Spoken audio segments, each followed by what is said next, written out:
Oh no! My structure does not have enough iron ore. I guess I better go mine 2 million of it.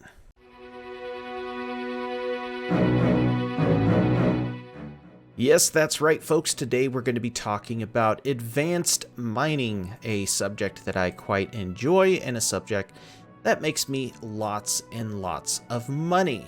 So, as you just saw, I do not have enough iron ore to feed the foundries at my base. Now, I can buy that iron ore on the market, and certainly it usually is available. In fact, let's look right now. Iron ore, we've got like 10-ish in most settlements for 125 for a stack of 3500. That's really good, but that's not a lot of iron ore. I can fit a whole lot more in the cargo hold of my prospector, which is the mining ship. It can hold, with the fuel I've got in it, around 2.8 million cargoes, so 2.8 million iron ore. So, it's time to go gather a ton of iron ore. The way I'm going to do this, because by the way I'm an orc, is I'm going to have to go far up north. The orcs do not have access to a particularly bountiful supply of iron. In fact, there's really no iron anywhere in orc land that I'm aware of, and tons of it in human territory, and also a bunch of it to the far west. So the way I'm going to acquire this iron is I'm going to take a little trip all the way up to Cauldron, which is where a whole bunch of iron is. If you're curious and you want to get some yourself, it's all north of Cauldron, all along that mountain range.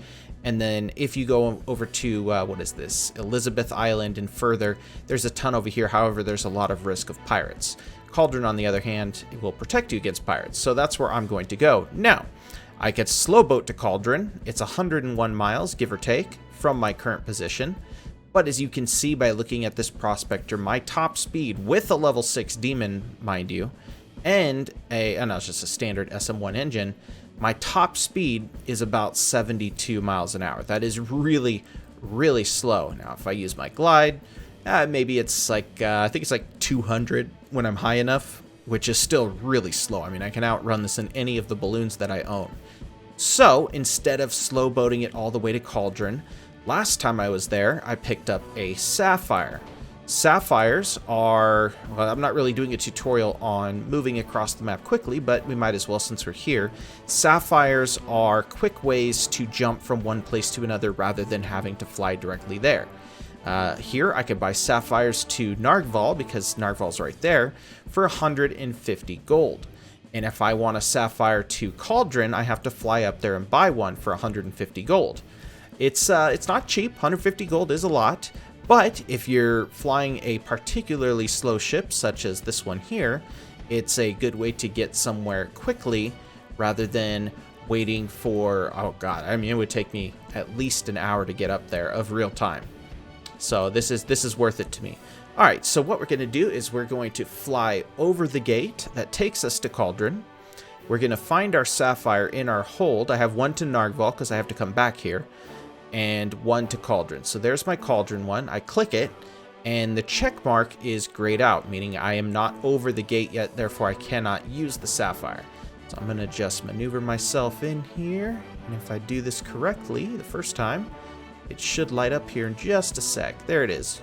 Boom! Instantly transported to 100 plus miles away. Now all I need to do is go mine some iron. So over here to my left is the mountain full of iron. Now I'm going to show you the difference between my prospector and your typical balloon or ship that is mining, and show you why this ship is by far, far superior than any balloon that you're going to be able to get your hands on when it comes to mining. Not that mining in a balloon is not profitable. It actually is quite profitable, as I showed you in my previous video. But this ship allows you to streamline that mining process, and instead of blasting through all of your mana by hitting every single resource to try and get at the one you want, you can tell this ship a specific resource that you want to mine, and it will only focus on that item rather than blasting through all these other things and just making a big mess wherever you're mining. Alright, so you're going to see me fast forward the video. Unfortunately, I can't fast forward real life. I've got to sit here and wait for my very slow ship to make its way to the peak of this mountain and start mining some iron. So I will see you guys in just a minute.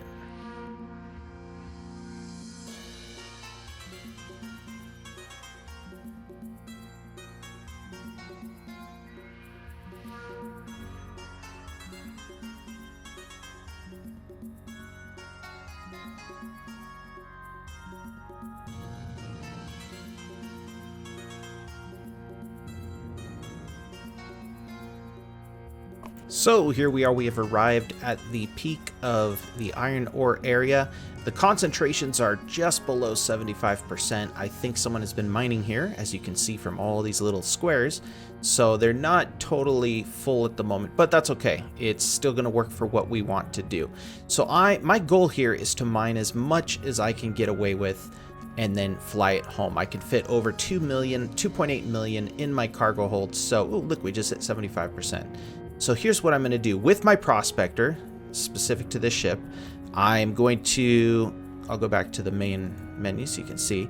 All right, I'm going to click on the percentage thing, pull up my exploration tab, which was already open. I'm going to go down to extraction, which is now in its own tab because this ship is unique for this. I'm going to locate iron ore. The button for that is 9, or I can click on it. And I am just going to mine a ton of this stuff and just go nuts here. I'll eat up about, let's say about half of my mana doing it. I have 1,000 mana, so if you have a lot less, then just go through all of your mana. Don't worry about it. All right, so I've picked it up. It looks like my first pull is 92,000 iron for about half of my mana, and iron ore is down to 61%. So this particular spot is pretty tapped out. I don't want to go any lower because I'm spending the same amount of mana for less and less resources. Coincidentally, I believe, I have a mission here to get iron ore. If I mine 270,000 iron ore, I will get 120 gold just for doing it. And I need the iron anyways, so that works out for me. And by finishing one of my assignments, I get another peace dove, which will protect me if I'm ever attacked by pirates. I also need to mine sulfurite, and if you look on my little scanner here, I have tons of sulfurite here, so I might as well do that as well. And this is a 75% spot, so I'm just going to go ahead and finish up my mana on that sulfurite. You can see the status going up. That's going to take a while. Sulfurite comes out of the ground in much smaller quantities, and sulfurite is sulfur, to be honest, and it is combined with charcoal to make gunpowder, similar to how you make gunpowder with saltpeter and, saltpeter and charcoal and sulfur. I don't remember if sulfur is an ingredient in just regular gunpowder, but anyway, I think it is. So we're going to go find another spot with some more iron since we've tapped this one out. And there we go, 75%. So since this ship is very non-maneuverable, I have to actually put my ship into reverse to slow myself down enough that I don't bypass this 75% spot. So I'm watching my speed, which I set over here. Yours will be up here unless you personally move it. And it's down to about 0. So we're about there. I'm going to go ahead and hit stop. And I'm going to start mining that iron. Now the difference is I'm almost out of mana, so I'm not going to be able to pull very much out of the ground. So now I start using my long-term potions, the level 1 vials. Click on that. Click on that. Now it's not as fast as the one I showed you in the first tutorial, which was a level 2 vial. But this thing lasts for 10 minutes, so it's much more steady paced and gives me time to go from one tapped resource to the next without having to rush over there so I don't waste my mana. You can see my mana is regenning right now, and it's based off of my base stat, which is right here. I have level 6 mana regeneration. If I want to go any higher, I need to find the book No Place for Emptiness and also pay 341,000 silver just to start the learning on that.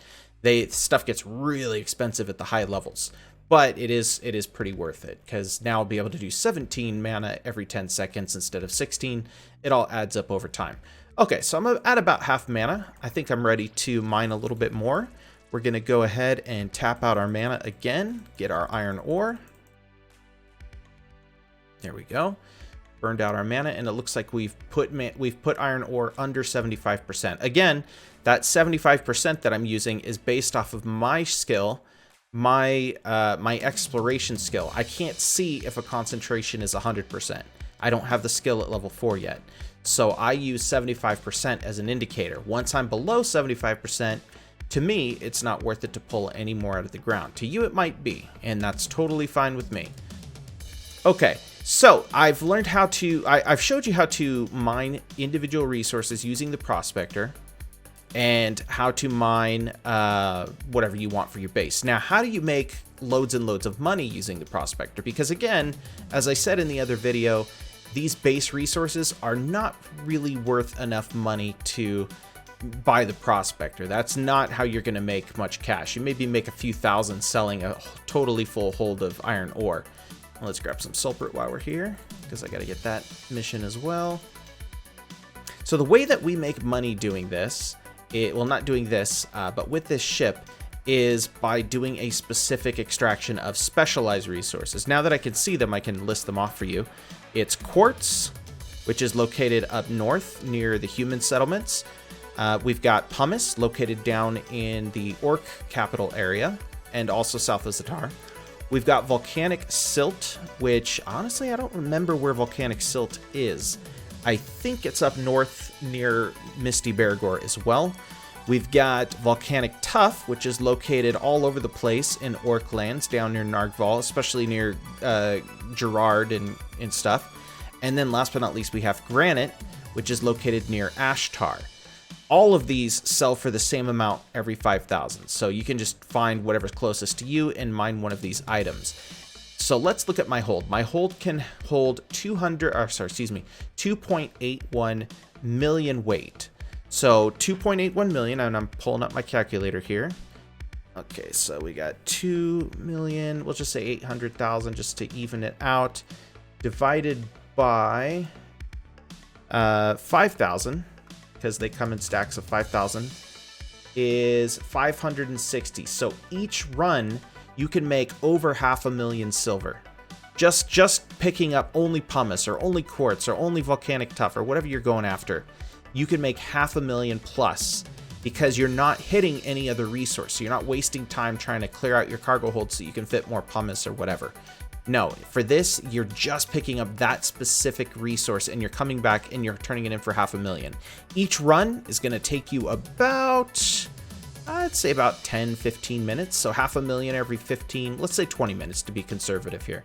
So every 20 minutes, 500,000, you could make about 150,000, or excuse me, 1.5 million silver in an hour. That's a lot of money, and silver is, believe it or not, even though it's not the premium currency of the game, I would dare to say it is actually more valuable, because people use silver to buy most things. So that is how you use your prospector to make a lot of money. You can see here I'm using my prospector to mine specific resources that I need, but I can just as easily use it. In fact, there I just finished my daily assignment, so I got paid gold for that. I can just as easily use it to mine rare commodities, which I do every day. I go out, spend 20, maybe 40 minutes doing a couple mining runs of pumice, in my case, because I'm an orc, and I've made a million silver. And now I can use that million silver to either buy resources to help build my base faster, or to buy ammo, or to trade things with players, whatever you decide to do with your money is fine. So anyway, guys, that is a very quick video tutorial of how to use the prospector and how to do advanced mining. It's not that complicated. If you were a miner in EVE, you would probably enjoy mining in this game. It's a little less AFK than you might be used to for EVE, because EVE you could literally walk away. But it is still quite zen, quite enjoyable, just zipping around the mountains at slow speed, slowly but surely hoovering up all of the stuff that you mine. Oh, and one other thing to show you, if you mine enough of something, you will actually become better at mining it for a short amount of time. You can see here, if I mouse over this down here near my portrait, it says craftsmanship, iron ore plus 2% in sulfurate. That basically means if I pull iron ore out of the ground, I pull an additional 2% quantity out of the ground because I've pulled so much out already. I've gotten this as high as 50% on timber, and I was pulling in millions of timber in just a few minutes, so I never had a shortage of timber. You can do that as well. That is a cool thing about this prospector, is it pulls an insane amount of resources out of the ground, and you can get these numbers up super high, and if you're really good, get yourself into the top rankings for extraction. At the moment, I'm number 4, because I haven't played for a few days. I was on a business trip. But I guarantee you I'm going to be right up here with Mr. Octopus pretty soon. Probably not beat him, but I'll be close.